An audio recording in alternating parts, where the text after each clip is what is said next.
Whoa, man, that was quick.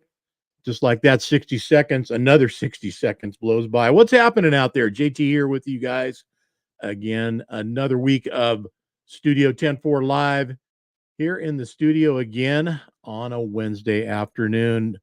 It's cover month, man. I mean, cover show for the month. And we don't usually get ahead of things around here, but we did today. So we're having our August 2024 cover guy on. I don't even have a magazine to hold up to show you, but we'll have Mike Viviano here in the studio shortly.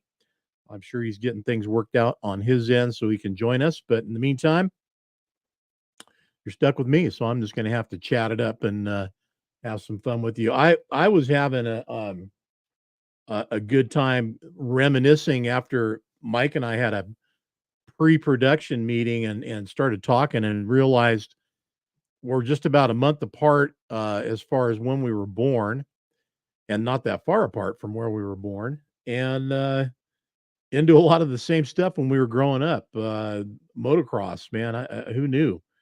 And where his shop is at, and we're going to get into that when we talk to Mike. A lot of cool history there. I actually read his story. Because I have special connections at 10-4 magazine. I was able to check out the digital copy and read it and get the whole lowdown on what was going on there in Newark, California, and where Mike runs his operation out of, and got the lowdown. Mike's there, right on, Mike. We can see. Well, I can see you. Nobody else can. You're in the green room, so I'll bring you out here shortly. Just hang in there with me, buddy, and I'm sure you can hear me. And give me a thumbs up if you can hear me. Can you hear me? Got a thumbs up? There it is. That's what I wanted to see. Okay, 10-4. So I started reminiscing after we were talking, and I started to look around because I had a truck that was built in Newark, California, in the Newark plant. And I looked around on the, God, I even hate saying their name, man. So much crap. But anyway, Google, and I found a truck. I swear it could be my truck. I don't know, but same color, pretty much the same chassis. And I mean, it's for sale. It's scrapped. It's in Idaho, but it was kind of fun seeing that. Take a moment just to say thanks to our sponsors for our cover show every month. That's Evan at Evans Detail and Polishing, Time to Shine, of course, and Pittsburgh Power and Max Mileage Liquid Fuel Catalyst. Of course, two great companies, Pittsburgh Power being the one to get your stuff tuned and running right. And of course, Bruce Mallinson, longtime contributor to 10-4 magazine. If you check it out every month, he's got some good advice in there for you. This month, it's about keeping your radiator clean. And that's inside and out. So things we need to do that a lot of folks just take for granted, and then until it fails, and then we got a problem, right? And of course, Evan has got so many products for protecting, cleaning, shining, and just getting everything looking and feeling good. So either of those kinds of things, there's products you need for your truck, get a hold of them. Their web addresses are at the bottom of your screen there. So we were supposed to have another gentleman on the show today too. And I was hoping we would get Ron in, but Ron's probably busy and can't get in and get available. So we'll shoot for another time here. It's not like we're running out of topics to discuss in the midst of what we were going to be discussing. So we'll hopefully get him back soon. I forgot to turn comments on here. Right on, Dan the Man in the house. Yeah, Eddie Staley, what's up, buddy? Christine, nice to have you on the show. Yeah, I you know what? Great story too. I'll tell you. She says that she can't wait to read the story, and rightly so. It's a good one. Dan, of course, always does a great job of putting together the cover feature story. Man, I'll tell you, as being one of those guys that had that interview many years ago, he's only gotten better at it. but they are a great read, and I strongly urge you to check them out every month. Dale Boccaleone, what is happening, buddy? Good Italian name there, I like that. Same there with Mike Viviano. Got to be Italian Pisano, right? Hey, yeah, I'm sure he is. Anyway, lots of stuff going on in our world for sure. Let's focus on the microcosm of 10-4 magazine. Website's going to be updated very, very soon. So you'll be able to see that same great digital version that I looked at today and read if you don't have your actual copy of 10-4 magazine yet. But it'll be out and updated. Well, the magazine will be out. It's already out. It just might not be reaching everybody yet. So, it was only yesterday that we released it, but it is in the mail and on its way. And you guys will have yours that subscribe every month. You'll have yours very soon. And those of you that are waiting for the racks to get filled up again with the new edition, the August edition, that'll be happening really soon as well. A lot of great stuff going on, by the way, with 10-4 Trucker Rodeo and Show. Had a meeting with Mr. Dan Lenz on Sunday, and we went down all the events. At least I thought we did until today. I found out there's another one. So, uh, hey, Dougie, what's up, buddy? Trying to make this Burrito Friday thing happen. Hey, you know what, man? We just get to see what, and none of you are following, Dougie here. He always posts a burrito that takes up like the whole windshield of the truck. Thing's so big on a Friday, and hasn't had one on there for a while. But listen, man, we just get to see it. You're the one that's missing out. You don't get to eat one if you don't have one. So it's making me want one right now, though. I want a burrito for dinner now. And it was just Taco Tuesday yesterday, but I had spaghetti last night anyways. Dennis, what's going on, my man? Good to have Dennis in the studio and part of 10-4 magazine, longtime contributor as well. Dennis Mitchell been in the magazine, and Dennis always has a great take on things as he does this month. So be sure and read Dennis as well. Anyway, thought we had these events all wrapped up and everything done, and found out there's another one. So I'm not going to go into what that next one is. I will tell you what a couple of the events are that are going to be in the 10-4 Trucker Rodeo and Show. Flatbed competition, transfer dump, of course, tire service, backing contest, wrecker contest, squeeze and hay boom loading, and the one that Dan was telling me about today. I'm not going to go into that one because I don't know all the details on that one much. Just what he tried to tell me today, and I had to get a show prepped, so I wasn't able to get the entire lowdown. But it sounds interesting. And burnout competition and stereo competition. So we're trying to figure out how to make those work and come together with everything else that we got going on. And with everything we got going on, we got a full day, ladies and gentlemen, of Trucker Rodeo. I mean, it's going to be a full day on Saturday to get through everyone and get the qualifying rounds done so we can have finals on Sunday. And that's something, y'all keep that in mind.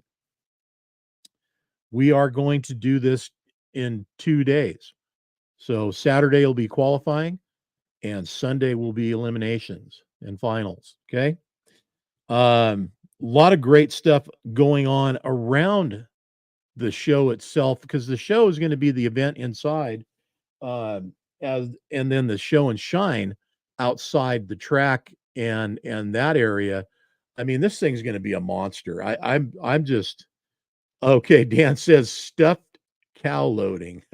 All right, I didn't know if you wanted to let that out or not, because I wasn't 100% sure if I thought I heard what I thought I heard there, but yeah, stuffed cow loading. So there was another good buddy of 10-4's involved with that one, and Dan. So Dan wants to let that out of the bag. He can too, but guy that we dearly love here at 10-4 and cover trucker some years ago.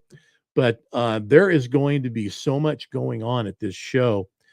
I hope everybody really seriously looks at this and makes this kind of the end of the year destination to be down in Bakersfield in Kern County at the Kern County Raceway, Kevin Harvick Kern County Raceway, and join us and be a part of this, because this is the first year of many of these that are going to happen. And I'll tell you, I have a feeling this is going to turn into a yearly thing that everybody looks forward to and is going to start coming to from around the country.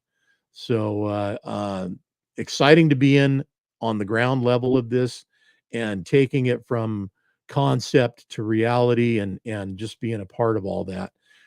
Yeah, credit to Jake Bast and Marty Miles for the cow loading competition. Good old Jake, man. Love seeing Jake Bast t-shirts out there. Never know when one of those is going to pop up, and it does. They do quite frequently around, and most of these guys that have them don't even know who Jake Bast is. So it's once in a while you run into a guy that's like, yeah, Jake gave me this. I know Jake, and then everybody else, they never heard of him. So anyway, except for the shirt, this show and competition is just, it's going to be an all day, all weekend blast. And I'll tell you what, I strongly advise that the RVers, you guys get your RVs going, because we got nothing but space for RVs. And I can see a lot of fun happening on a Saturday night in a little RV town right next to the track that you guys build and create and make happen. I'm telling you, it's going to be out of this world. I can only imagine how much fun it's going to end up being with that. That's just another component of this whole thing. And if RVing is not your thing, you don't have that going on. You're 10 miles from the little town of Laverne, and it's not that little, man. It's actually pretty smoking big. So Laverne, California, look it up, check it out.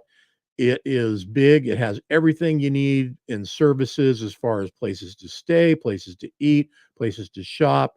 You know, if something happens and you need to buy something for that RV you bring, then you can go into town and probably get it taken care of. Incidentally, too, while it's a 2-day show, it's going to be Friday to get in. So we get really 3 days. We got possession happening on Friday, the 1st, and then show and competition Saturday and Sunday, 2nd and 3rd. So anyway, more to come on that. Dan says they're working on have registration open within the next week or two. So once that happens, we'll start directing you guys to registration on the website and getting that done. Also, go to our Facebook page for the 10-4 Trucker Rodeo and Show and support that. Start sharing that out there, and getting the word out, man. Making your plans to be out there and joining us. I just don't see how this is going to be anything but a good time. And I'll tell you, man, if you guys have ever seen these guys doing this hay boom competition, if you haven't, go to YouTube and check it out. It's a workout, but it's just unreal how fast these guys get those bales off the ground on the back of the truck and loaded. It's a chore. I've never done anything or seen anything like it. I mean, I've loaded hay before, and not like that, but almost looks like I wished I'd had, because the way we were doing it, um, yeah, it was a lot harder. Laverne is just a community, not a city. It's just Bakersfield. Oh, okay. Is that right, Dan? I don't know. I thought that was the name of the place that we had lunch that day. Laverne is just a community, not a city. Bakersfield. Okay, Bakersfield, California then. All right. Bakersfield, California it is. Laverne is Laverne a suburb of Bakersfield, Dan? I don't know. Anyway, I just remember seeing it on the city hall. It said Laverne, so thought that was where we were at. That being said, still 10 miles, 10 minutes, whatever, away from where the track is. Get there, and if you decide you want to just come down for the weekend and stay at the hotel there in town, you can. But I hope that we get a lot of RVers and it turns into RV city, man. I think that could happen really, really, really easy. All right, so you guys that have some of you probably the 10-4 latest edition, maybe you don't, but it's going to be on its way. And if you haven't seen, of course, and I don't know how, I mean, between myself and everybody else has been sharing this truck. it is all over social media and blowing up the pages as it goes. I'm going to bring you down to another shot here, the actual centerfold. There's the centerfold shot right there. Um, and of course, this truck, you guys have seen it around if you run in the Bay Area. And of course, Mike pulling his RV with it as well. So, hobby trucking on the weekend, pulling the RV around, and then working and making money on the weekdays with it, doing what he does out there every day with this double bottom and a true California 2-axle tractor too, by the way. So I love saying that, love seeing it. It's just to me such a California thing. Not too many places out of California do I recall seeing that setup, and most people don't even know it's 2 axles. Everybody I know, out of California, they call them uh, uh, um, a single axle. It's not. It's a 2-axle truck. It's got a steer axle and a drive axle. If it had duals back there, if it had tandems, then it'd be 3-axle. But anyway, that's one of those funny things that we all have different takes on. Man, I can't believe when did our social media turn into like the spam funnel for these guys that want to give away $5,000 or some Bitcoin miner or some crap like that. I swear I spend half my day going through and getting rid of all that garbage. I hope it doesn't mess you guys up too much. But anyway, while he's there and he's ready to come on, Mike Viviano, what's going on, Mike? How you doing, buddy? Pretty good. How are you? Good, man. See you, hear you. Look at y'all high tech blur in the background, man. You picked up fast, man. You picked up fast. Yeah, it worked. Well, yeah, listen. You were talking about the show, man. I'm going to that one. Yeah, I'm happy to hear. Are you going to come down with your bottoms, or you're going to bring the RV? RV. Yeah. There you go. That boy. Oh yeah. That'll be nice, man. So first off, congratulations on making the August cover of 10-4 magazine. There's only one per month and 12 per year of those, and you've now become part of that special select group. And welcome to the family. Man, I'm very honored. Thank you very much. I hear you've been blowing Dan's phone up a little bit, man. Yeah. pretty stoked, are you? A little bit, just a little bit? Yeah, oh, big time. Yeah. Well, wait until the magazine hits the racks and everybody starts getting their magazine in the mail, and it turns into another bit of excitement. It'll pump you up even more, man. People will be calling you out on the radio, and people you never knew calling and waving at you. It becomes a kind of a big deal. Maybe even Skipland. Yeah. What's that? Maybe even what? In Skipland, out, all over the world. I talk on my CV. I got a. Oh yeah. Skip. I got you. Radio, big linear, and all that. Yeah. I talk all over the world every day in that thing. It's pretty cool. Yeah, exactly. Yeah. No, it's we'll have to chat about that, you and me on the side, man, because I'm kind of bummed I can't find my Connex. I don't know where it's at. I took it out of the truck when I sold it, put it in my toolbox, my locker on my toolbox. I can't find the damn thing. That's what I got. A Connex. Is that you got a Connex with a 400-watt Texas start? Oh yeah. With a Wilson 2000. Yep. I had dual Wilsons, and I had a linear on that thing, but you know what? I never had to use it. Yeah, that's good. I mean, good radio. Yeah. And I don't know where'd you get yours at? A buddy of mine, he collects radios, and then he tweaks them and peaks them, and okay. And, I ended up buying a couple radios from him, and that's one of them. And it, like when I talk, people go, "Dude, turn that thing down. It's too loud." I'll turn down as much as I can. So, but I used to drive by the guys, and we used to run out of Tracy back in the day when Tiger had their plant there, and we'd run into the Bay Area that way, Discovery Bay and Pittsburgh and all that, when that was all being built up down there. Yeah. And we used to call it because the first town you hit was Byron. We used to call it the Byron 500. And we'd just be doing laps all day long, bringing, either cushion sand or base rock or, some kind of aggregate in there when they were doing all the underground. And you might, I'd key up on the radio, man, and you could see the windows shaking on the guy going by me on the other side. It was loud. Yeah. Fun stuff, man. Fun stuff. Yeah. Well, I started looking around, and I said this earlier. I started looking around, and I found an old truck that I swear it could have been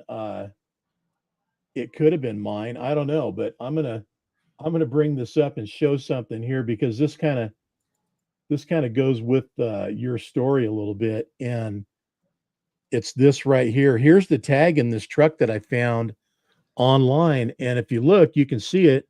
It has Peterbilt Motors Company, Newark, California, USA. Wow. And that was the tag that my truck had. That's That was cool. that is cool. And this truck, the interior of it, it was so bad. I don't want to even share it, man. It was just so trashed. They blew it up, they really did. But here's the outside of it. And I That's it kid you right not. now. That's it now. That's it now. Yeah. And then you found this online, right? I found it online. Yeah. So, and it's, the same chassis, everything. I don't know, and there's the bracket for the luber finder where it used to be. Yeah. I don't know if it's mine or not. I don't know if I have the old title or registration or anything from it, but damned if it couldn't be. I mean, that was it. That was the color and everything. So crazy, huh? Well, the grill bars, you had that same thing on your grill? Those grill bars, that whole cage, that square cage like that? Yeah, yeah, pretty sure it did. The thing I didn't have on here was this angle iron, this hillbilly redneck stuff they got going on. So one side has it, the other side doesn't. They're doing whatever they had to do to hold this thing together and have pieces not fall off of it when it was going down the road. But same truck, little short hood, 359A. So same year and everything. Say it still has a motor? Yeah, it does. It's still got a small cam Cummins in it. Yeah. Oh wow. How much? That's on. I don't know. It's on My Little Salesman. You could probably go over there and find it, and it's in there. Just do a search for 1975 Peterbilt 359, and it'll pop up. That's what I did. So amazing what you can do. Google does have its value, but some of the crap they're pulling right now, I tell you what, man, if there's other options out there, but it's just so intermingled with everything that we do in our marketing and stuff. It's hard to not use it. But hey, look at this picture I found too, man. I don't know who this dude is, but maybe you can help me out with this. I'm going to bring it up here. You know who this guy is? Yeah, that's me, man. You know what? When I read your story, I didn't realize it, but I remember seeing your dad's trucks. And because I used to run out of the Bay Area too, man. I ran out of off of 580 down there. I can't remember what's the plant. What's the two plants that are right there by Cattleman's? There was Lehigh, Cupertino. You mean for cement or base rock, or what are you talking about? All of it, man. We used to run out. There was two plants down this one road there. Was it Airport Way? I think it was Airport Way that you'd take to get down to the plants down there and the quarries.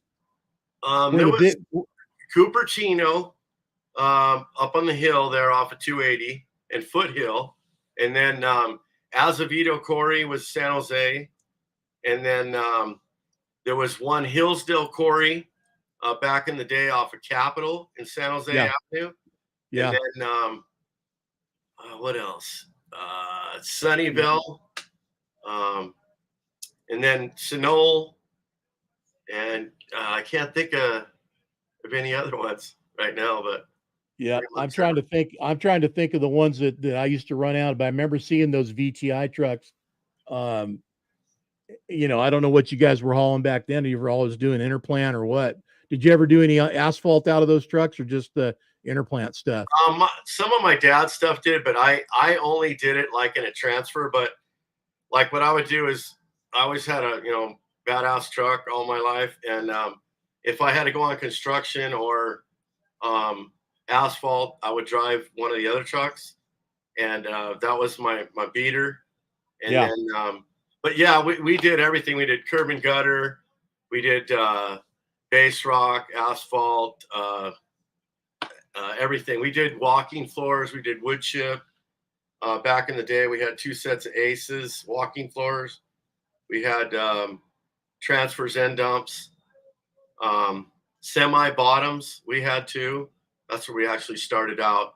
I started out with a 1974 Western Star 3-axle with a Reliant semi bottom in 1981, straight out of high school, with a 13 speed. It had a 350 Cummins small cam with a overdrive on the dash. So once you got in your last gear in 13, your last gear, Yeah. in overdrive, you flip that overdrive on the dash, Yeah. and it felt like it had a whole nother gear. And we used to go to Aromas.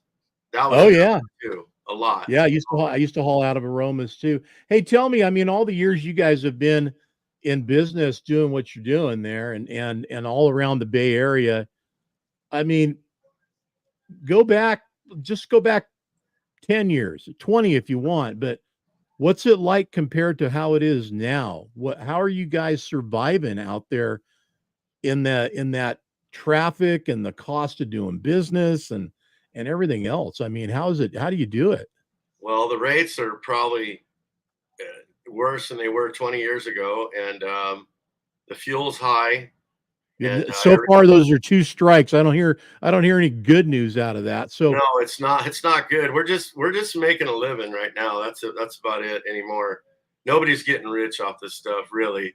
That I mean, except for companies that have a bunch of trucks and trailers and drivers, and because at one time my dad had, we would dispatch like about 110, and we had probably about, oh God, drivers and pullers, probably close to 80 at the time.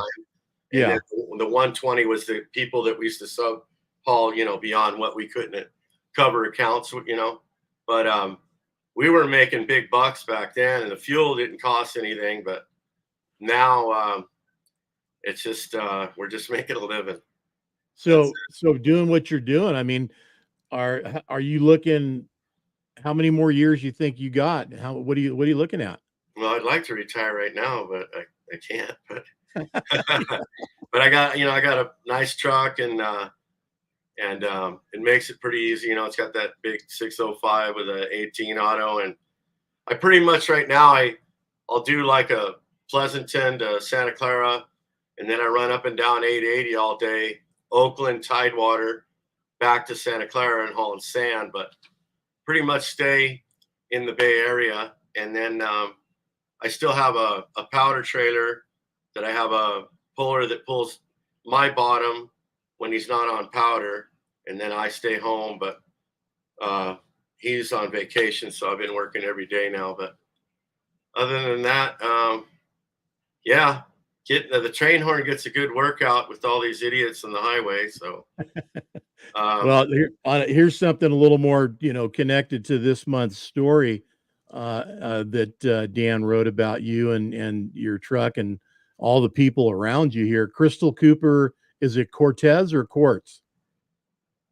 oh yeah, that's the guy that owned my truck, wrecked it, Right.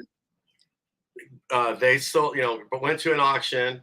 A guy bought it, and then the Cooper people, Ivan Cooper, the late great Ivan Cooper that owned my truck, bought a brand new one just like it, but 5 inches longer wheelbase. So mine is a 205. He bought like a 210, and so then he, I guess he only drove it for a little bit, like 600 miles, and he passed away of cancer. And I kind of built the truck in memory of him, and I got a hold of his daughters, which they're on right now. And I Yeah, they told are. They. I don't know if you can read this or not, but Crystal says heart attack. oh, I thought it was cancer, Crystal. I'm Heart sorry. attack, she says. So, yeah, either way, no, either way, a loss. But Yeah, it's too bad. she's complimented you for what you've done to honor your family and theirs, and what you've done with their late father's truck in her comments. So, um, great compliment, Crystal. Thanks for chiming in. And I've got some pictures here to share too of the truck when it got wrecked, so we can see what it looked like versus what it's looking like now. But um, I mean, I loved trucking for a lot of reasons when I did it. I got a lot out of it. You know, number one, it made a very good living for me and my family. It did something that other businesses that I'd tried to do didn't quite get done. But I loved the culture. I still do. I mean, there's some great people involved in this business. I do too. Um, it's why I ask you. You're in California, you're in the Bay Area, you're in one of the hardest, most concentrated, places that it is to work and make a living, for so many different reasons that, I just wonder. I remember my wife used to tell me, she'd say, look, you don't come in the house until you've had some time to calm down. This was after I ran the Bay Area all day, Yeah. because mean and angry John would show up after battling, the insanity in the Bay Area. And if I made it home in one piece, which, was always the goal, which always didn't happen, I was pretty happy. But I had so much crap happen to me out there, man. So I respect you for keeping it together and keeping it going. I don't know how you're doing it, man, It's but hard. Yeah. yeah, I just can't imagine. And here's the other thing. You've got such um a fantastic, and one of the things Dan mentioned in the story, the property you guys own there, I wish there was something more that could be said or done about that, as far as the notoriety and the history. I mean, there was a lot of trucks built there. I wonder if there's a number, and Peterbilt could share it with us, how many trucks were built at that property when it was in operation. Did Dan find out on the archives? Oh, Dan, I don't know. Did you find out how many trucks were built in Newark, California at Peterbilt? That area, um, not only did they have Peterbilt, and this is something that I have as a double kind of whammy. I had two trucks built in the Bay Area of California. I had that 75 Peterbilt and a 1980 Mack Superliner that was built when Mack had their property and built trucks in California in the Bay Area. You tell people that today, that they used to have industrial, plants and factories that built something in that area. It's just people shake their head, especially now. There's just not a chance it would happen. Dan says that he said he saw something like maybe 800 a year, or at least the first year it opened. So, times that, times however many years they were open, and there's your number. But I mean, what a contrast of how and where things have gone in the state of California, uh, as well as the rest of our country. But I can't remember where the Mac was built, if it was San Jose or somewhere near the Peterbilt plant. I want to think it was somewhere near the Peterbilt plant. Also in that same area, a lot of people probably don't know this, Ford used to have a plant there. Yeah, where the Great Mall is right now Yeah, in Milpitas. yeah. Yeah, by me. Yeah. I mean, who'd have thought, right? I mean, and I don't know what else in that area has, been and gone, but the transformation of the area, and that coastal area, is just huge. It's just a mind blower. But back to your truck, I want to share some other photographs of it.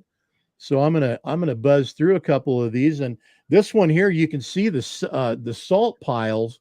There's one there, and another one over here, right? Yeah. So if anybody is ever in that area and has seen that, y'all know what we're talking about. And again, that is in the story as well. That's the old Leslie salt area, or salt factory plant, whatever they Yeah. manufactured Yeah. salt. Now it's another company has it, like is the case with everything getting bought out. Right. Um, but you can see it there in the background. Uh, Crystal came back and said that she's very happy for you, Mike, and their dad in this small way. Can't wait to read the issue. Thank you all. You bet. Yeah, you're welcome, Crystal. Your era of the trucking community can't be beat. Well, um, I'll tell you what. She says she's so proud to be a trucker's daughter. Well, that's awesome. Awesome to hear, Crystal. There's some great generations of truckers and that are families that are still out there doing it. And I think, well, that's one of the only ways it can really still succeed at this point for the smaller companies, and that's to, been a family operation that sort of has some kind of DNA, heritage in this thing. And I don't know if you could come into it this today and do this, right? My daughter, I want to wave a hand to her. She's out there, Michelle. She used to truck with me a lot when she was a little kid, and we put a lot of hours in when daycare was not able to be, at the time. But she's out there. I love you, Michelle. She says she's proud of you, Dad. And your grandson's watching, so give him a shout out too. Hey, Warren, I love you. Go ride your motorcycle. There you go. Go get dirty. Rub some dirt on it. For her reveal, I bought him a little Honda 50 for the reveal. So it was either going to be a boy or a girl. So it was a boy. So I revealed the little Honda 50, brand new with a bow tie, and then everybody freaked out. Like, why is Dad buying a little dirt bike and the baby's not even out of her belly yet? And that's how we do it, man. My daughter, when she was in her mom's belly, I bought her a Yamaha PW50, a little yellow one. Remember those little PW50? Two-stroke. I don't remember that. I do remember, however, the Z50 that we used to ride around on. Man, my buddy had two of them, and in fact, there's a guy that's usually Jeff Parker. Jeff, you should know. I used to come over, and his older brother and Mark and I were good friends. When we'd come over, I'd come over. We'd ride every afternoon after school, man. And then, of course, the XR75s came out, and that was all the rage, and on and on and on, man. But, oh man, they were badass. Dan said he had one. Dan did? Yeah. Oh, nice. Yeah. Nice. And then he was a BMXer too, he said. And you know what? I don't think I knew that about Dan. So funny how the world shrinks a little bit there, and we find all these things out. In our pre-production meeting we were having, and you and I were talking about all the different bikes we had and things we used to do, and it's so parallel what we were riding and doing, back in those days, man. You were Yamaha or Suzuki? I can't remember now. Yamaha and Honda, and now I have a 450 fuel injected Monster Energy replica Kawasaki. Oh man, factory. But man. And I have a Honda 450. My daughter, she's got a bunch of bikes: 250 4-stroke, KDLX 140. We got the 50. Oh, I got a SL70 1971. I just restored. Oh my God! I just gave that to them, and it runs good, man. I can't believe it. I had an SL 100. Those were badass too. I had one of those, man. I bought it, and the first day I had it and was riding it, transmission failed. Really? Couldn't believe it, man. Yeah, shifted into fifth gear, and that was it. Stayed in fifth gear. Had to take it down to Honda of Monterey to get it fixed. Couldn't freaking believe it. Yeah. Was it SL 100. Was it something that you bought new or used? Used. Somebody must have beat the hell out of it then, right? Yeah. Yeah. No doubt. Oh, man. Look at that. Doubt. That's a long hood. That it is. That it is. So I understand that there's a number change that may be occurring, huh? Yep. Down the road. On the 10-4? Yeah. Did you see the Ivan Cooper truck had 10-4 for his number? I read it in the story, and I can't tell. We'll get to those pictures. They're coming up. But yeah, that's a good part. That's a good part of this. Uh-huh. That's the guy that helped me build the truck right there. And then Will helped us too. Sea Breeze. I'm just kind of breezing through some of these pics as we're talking. Now you're running this one every day, right? Yeah, I ran it today and all last week. I had it all polished up nice, but man, I keep going through them puddles of rock that has all that damn, stuff that stains the wheels and acid, man. You got acid. Yeah, it's like straight acid. Yeah. The dump man made me get 1-inch rock the other day, and I had to dump both trailers on the ground, but one at a time. And you gotta, when you dump this, my gate's open wide open. I mean, it dumps out like a lead ball. And so you got to mash on it and throw the locker in and everything so you don't get stuck. But I had to go through the puddle of water and it splashed all the undercarriage and everything. And I got to get the hose out and spray all that off. But he goes, damn, dude. He goes, if I would have known that you would have had to do that, he goes, I would have put you on different material. And I go, that's all right. So yeah, I pulled out after I unloaded and I got all my clean towels and they're all wasted. I had to throw them away. That's how bad it was. So, is this a shot from Spring Fling or is this from Trucking for Kids? Where was this shot at? Yeah, that was Red Bluff, wasn't it? Red Bluff. It looks like Red Bluff. Yeah. Yeah. It does. Hey, Pete Henderson, how you doing, buddy? Good to have you on the show. It wasn't very many. Yeah, Dan confirmed Spring Fling. It wasn't very many times that I ran that interplant stuff, but it was when I was desperate and had nothing else going on. I mean, running transfer for me, our thing was slurry, rock sand, gravel, asphalt. I loved paving. It was the easiest money ever in the world to be made. Especially when you're just sitting waiting for your turn to back up to the paver, right? Yeah. But going into those cement plants, hauling interplant, as soon as you got into the water, you're done. I mean, anything you have polished in aluminum, it's over. Yeah. Now I see that. So this is when the truck was brand new before the wreck, right? Yeah, that was Ivan's truck when he bought it new. Yeah. And there's the 10-4 right there up on the hood, and then he's got it over here on the bumper on the plate too. He had construction trailers right there, like Fruhaus or whatever they are, steel. Yeah. So he probably hauled everything because he's got them little shorties. I still have those at home too, the little shorties. Oh yeah, jips. Yeah, and that way you can get under any of the plants.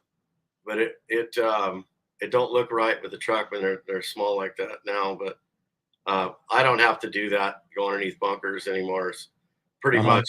And the bunkers now are not like they used to be, where years ago we used to put like the 5 foot or 4 whatever 5-inch slip-ons. So where you'd go to the quarry and slip them off, while they're really hot, you had to put gloves on. They'd come off fairly easy. There it is, wrecked. And we used to do it that way. That way we'd go underneath the lower bunkers. But now I didn't go with my stacks like super, super tall.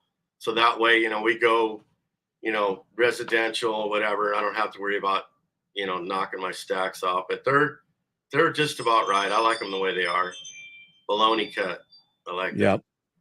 And then here we are. Of course, this is the wrecked version. Man,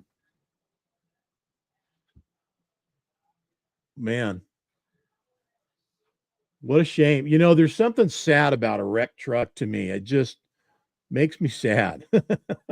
Oh man, I'll tell you what, it was a nightmare to get that thing to where we got it. But at one point, we had the cab all structured back together, got it back from the frame shop, and Felipe was starting to put it all back together, and he had to do the cross member or the cross member underneath the cab. So he had to take all the floorboard out, the door jambs we had to replace, and he took the whole wiring and dash completely out. It was sitting inside of it on a table in the shop. I used to come to the yard every weekend and go work on it after I worked all week. And I went and opened up the door and I seen there was nothing in that cab. The floor was out of it. I freaked out. I says, how in the hell is he going to put this back together? Yeah. I freaked out, John, and I went home. And I didn't come back to the next weekend. True story. True story. Hey man, sometimes you just got to walk away, Oh my God, Felipe, that guy did wonders. Once we got it back from the frame shop, and see how the rear end, the whole housing of that rear end got bent back on the left side right there Yeah. where it's Yeah. at. So we had to replace the whole housing. The axle didn't want to come out. Will and his gang over there in San Leandro, they beat it out. They said it took like, I don't know how many hours to beat that axle out. We had to buy a new axle for it. But believe it or not, all those wheels and tires I ran for probably, in fact, I still have the front drives. They're Michelin's Low Pro 24.5s. And I have 118,000 miles and they're still in good shape. But I had to put drive tires on because of all the horsepower it's got. But it also had Michelin's on the back. But and then see how the DEF tanks there on the driver's side in front. We moved it to the right side behind the tank, and then I put side by side 70s, and yeah, did a bunch of stuff. Hey, Crystal, I know how your dad felt. I'd never had a wreck until the first time I had one, and it was no big deal like anything like this. I mean, it was just some dumb little thing that happened on the freeway down in SoCal, but it still kind of hurt, I mean, and especially since it wasn't my fault, it just really, really hurt, man. I thought, yeah, driving to me is pretty sacred, and I think we all try to strive to do the best we can behind the wheel. But Mike and I and other drivers out there, the ones that care, it means a lot to us to keep trucks straight and not hurt anybody. So when you see this, like I said, it just makes me sad. And Christine and Crystal both have a lot of comments there. Christine said she had never seen this before, I guess. Huh? Is that? Oh, no, that was another one. Jenna said first time she's actually seeing these photos. And who's Jenna? Is that her sister? Jenna Hoy? I don't know. Crystal, But Jenna, thanks. Thanks for chiming in. That might be Crystal's sister. Okay. Because she said that her and her sister were going to be on. Christine says, yeah, his youngest. There you go. Okay. There you go. Yeah. Jenna's his youngest. So, man. Yeah, sad, Christine, you know what? I agree. It is. It just makes me sad to see a wrecked truck. So, Mike, you did an awesome job straightening that out, and we're going to move on. Now, this is your dad. This is your dad's old rig here, man. Old Diamond T. Yeah. Pulling double bottoms in the 50s. Holy moly. Look at those things. Freaking tanks, right? Dude, back then they didn't have maxis. Look, he's got blocks holding it up to stop to keep it from moving. I see it. Is that funny or what? It's whatever it took to get through the day and get the job done, man. And He and there was, was a lot of crazy crap that went on back in the old days too, right? oh yeah. They probably, he could probably tell. He's telling stories in heaven right now with his brother Oh Joe, yeah. Tom and Joe. We used to call my uncle Joe. Um, I forgot. We used to call him Uncle Vito. He used to Uh-huh. he used to Uh-huh. start he used to start out the last truck of the day, and by the end of the day, he bagged everybody, and even got one more load sometimes. That's how he had a old, and people out there that are listening that know him. He was one of the king of the hills on Santa Cruz grade. He had an old Peterbilt, which I had bought after. It had a NTC 350 with a overdrive 15 speed, and it had the big button. It had the big injectors, turbo. It had all the jakes and everything. And Oh man, yeah. that thing would be endless up that hill, John. Unbelievable power, and Yeah. you had to control it right, or you'd blow it up. But then he got a Kenworth butterfly hood, did the same thing. NTC 350 had a 13 speed in it, but it used to have a 262 with a 4 and a 4, and he put all that in there, and he was bagging people left and right with that one too. Yeah. But that's my 359 right there. That's a beauty. I think I remember that truck. I remember that setup Yeah, you with do. the white 2-axle VTI logos on the trucks, man. So Yeah, I know we've chewed on a lot of the same dirt out there at some point yeah, or somewhere. asphalt, right? Yeah, Yep, passing by each other one way or the other. Um, yeah, I used to run 17 out there too, man. That's no joke. So, uh, 17, that's probably one of the biggest hills in the coast, right? I think yeah. Oh there's not. yeah. That Yeah. was that was where the separate the men from the boys on that hill right there. Oh yeah. Yeah. Yep. That's the chrome pony on the left, and that's the little pony on the right. That was a 384 with a twin turbo C13. It had a 10 speed. It was old granite rock truck. That white one, it used to be green. Yeah. And then Gotcha. the 95 Pete Long Hood was an old WTI truck from Gilroy. Do you remember them? WTI? I think Yeah. it was West something Transportation. They were from Gilroy, but we bought that. It used to be blue and white, blue with a white stripe. There's our property right there. That's where the demonstrator course. Did Dan tell you that truck would be out there 24 hours a day getting the Yeah, it's in the speed out of it? story. Yeah, it's in the story. Yeah, it Yeah. is. Yep. That sign right there needs to be in somebody's shop. Shh. Don't tell nobody. Yeah, right. Exactly, I man. got my eye on that.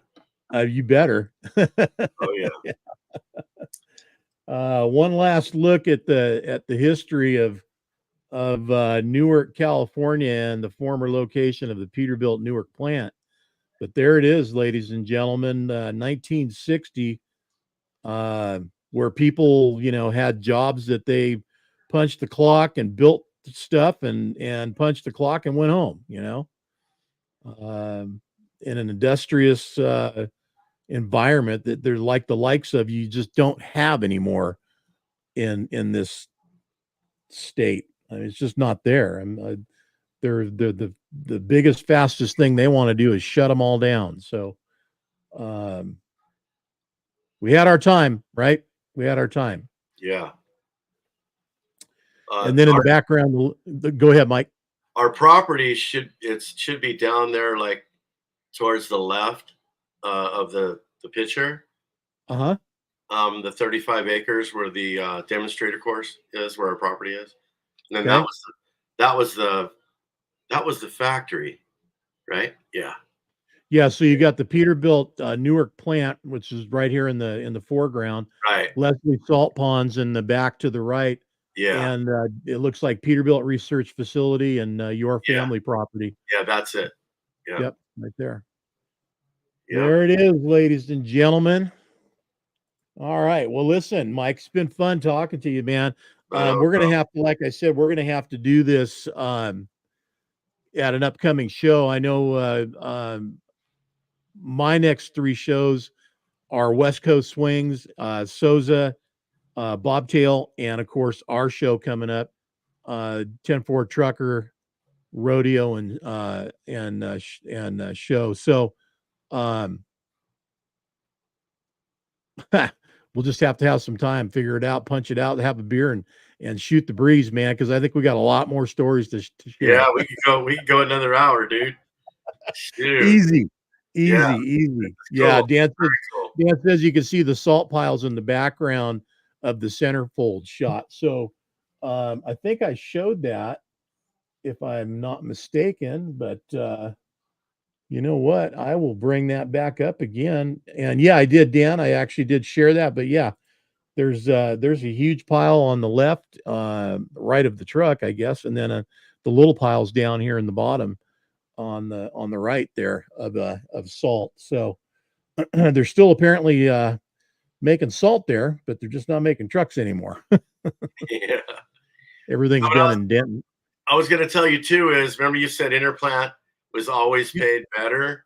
Now construction pays better than interplant.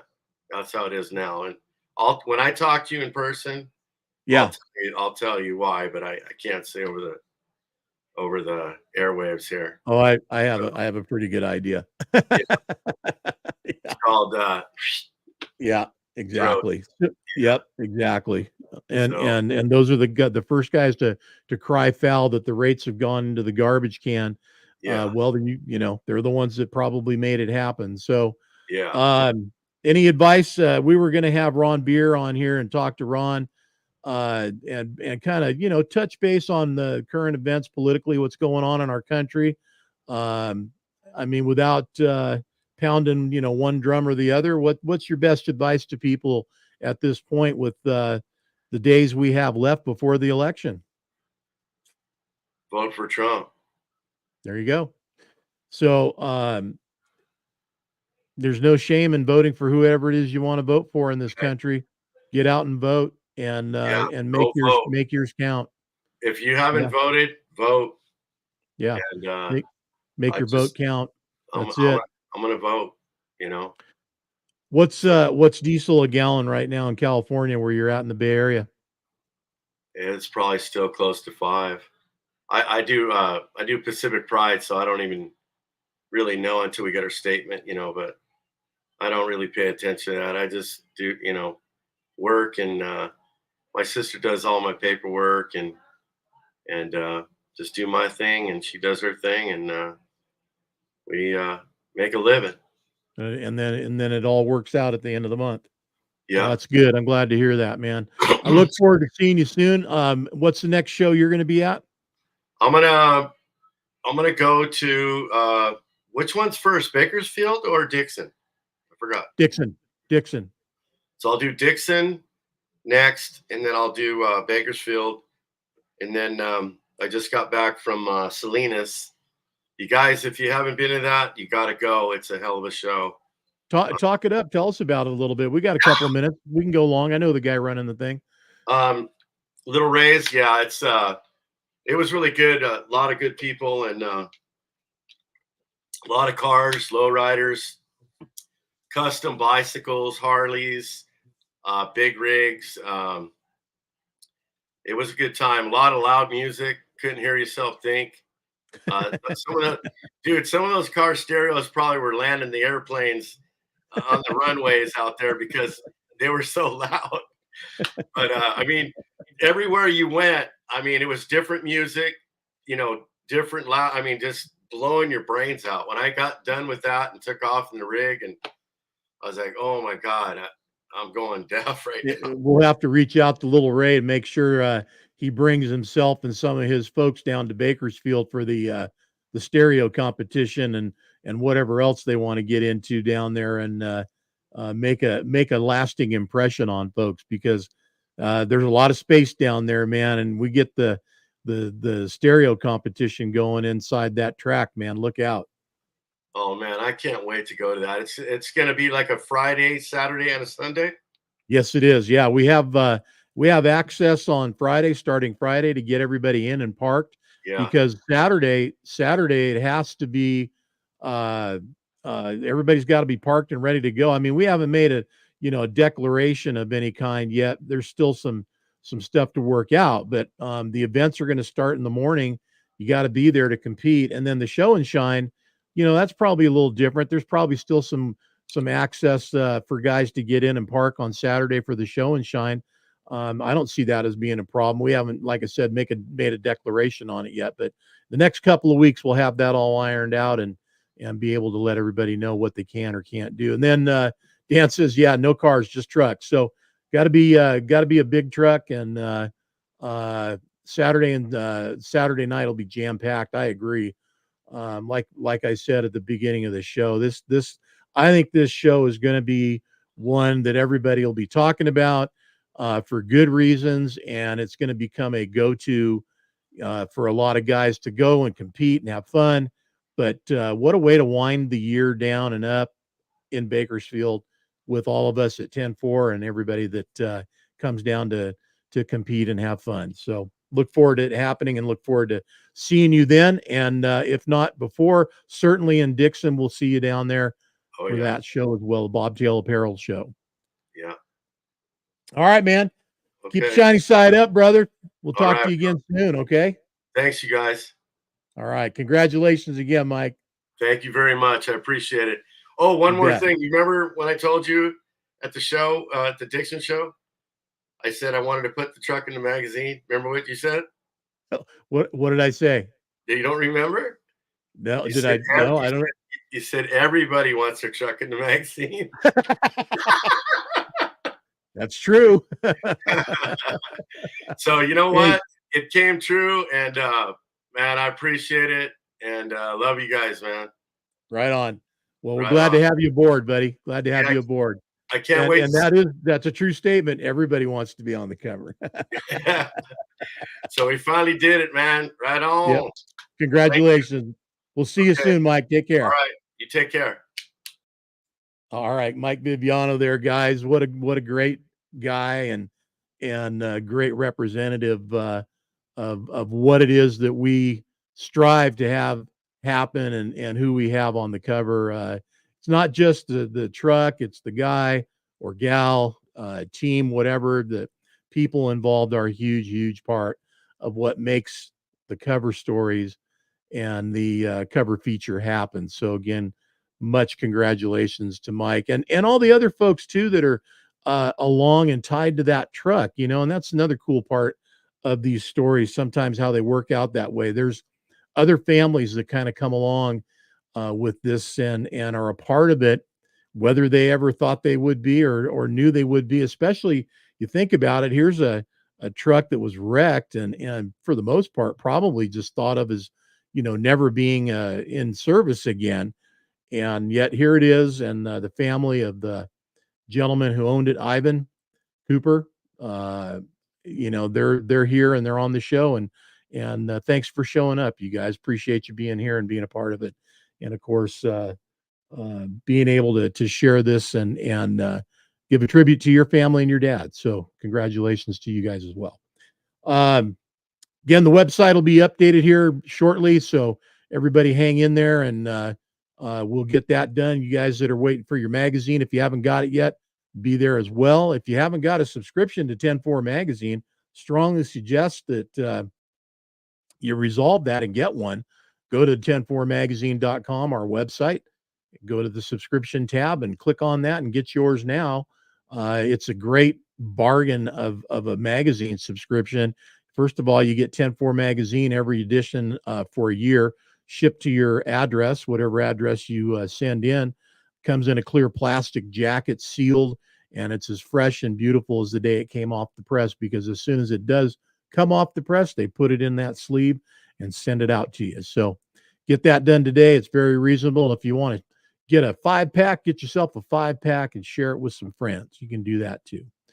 we'll see you guys next week. In light of a lot of the things that are going on right now, guys, and Mike's good advice, be sure that you get yourselves in the game and vote this year.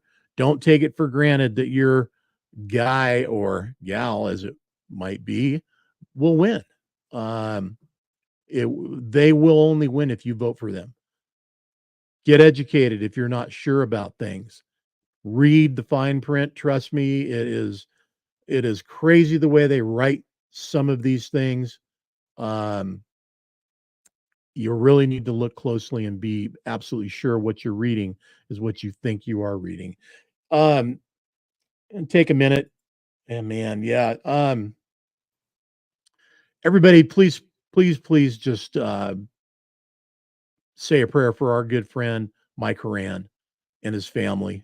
Um, Mike is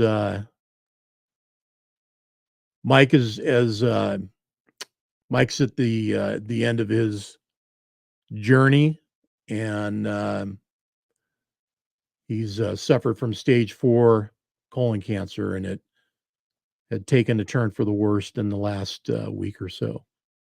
And he is a dear friend of ours here at 10-4 Magazine, and a lot of you out there. And he is in hospice care at this time, and we wish that anybody out there that knows Mike knows that I'm sure he's tried to say hi and goodbye to as many people as possible. We have talked to him, Dan and I, in the last week, and we love you, Mike. We're going to miss you, and this is just I don't even know how I'm keeping this together. So please, everybody, say a prayer for Mike and his family, that they will have some comfort and that they will be blessed. Thank you all again. We'll be back next week. Another good show for you. Studio 10-4 Live. John here saying for now, keep the shiny side up, and we'll see you next week. Thanks, everybody.